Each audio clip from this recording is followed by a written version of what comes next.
I remember back in the 80s when I wanted to do some things as a wife of a leader and was told that I really shouldn't, but that my attention should be on my family.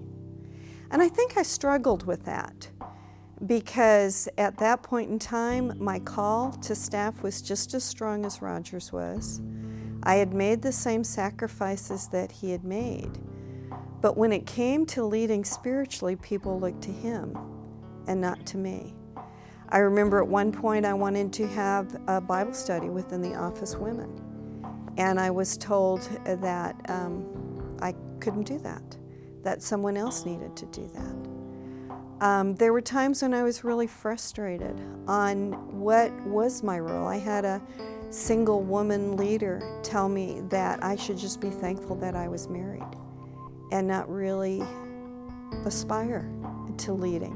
And I don't know that I actually inspired to leading, but I knew that I had good ideas. I knew in order to be faithful to the Lord, I needed to express those ideas. I knew I had experience in discipling women.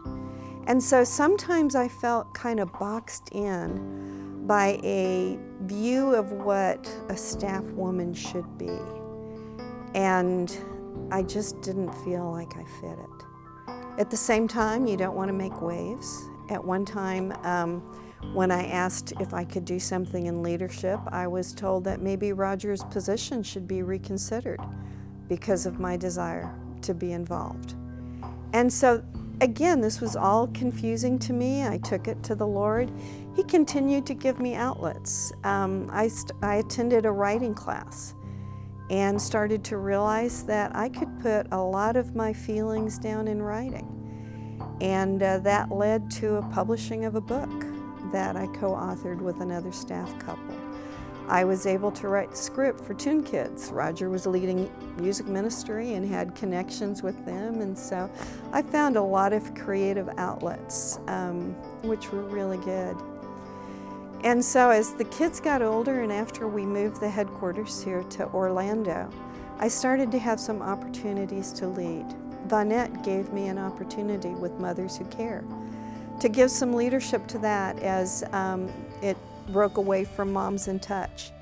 And so I was able to set some direction, even negotiate some legal contracts, and really enjoyed that whole world. I worked with Vonette in establishing Women Today and worked with a team of women that was able to get it going so that when Mary Graham came in, she was able to give it some more leadership. And really out of some of the ideas from Women Today came the whole Women of Faith movement. And so that was exciting to know that we were a part of that. I started to learn how to lead teams and gain skills that as I started to think about it, I realized God had been preparing me for the whole time I was raising children. I remember at one point in time I was asked to lead a task force of, at that point it was all men. I was the only woman that was in it. And there were some people in that group that had very strong opinions. And they would really come at each other. And someone asked me, where did I learn my facilitation skills? And my comment was, if you've ever gone on vacation with 4 children in the back seat, you know how to facilitate an agreement, to be able to set direction and get people to align to it so that they know where they're all going. So I realized that a lot of the skills that I had gained just as being a mother, I needed to be able to transfer into another setting. I started to realize that if God had placed me in a position, I needed to own it.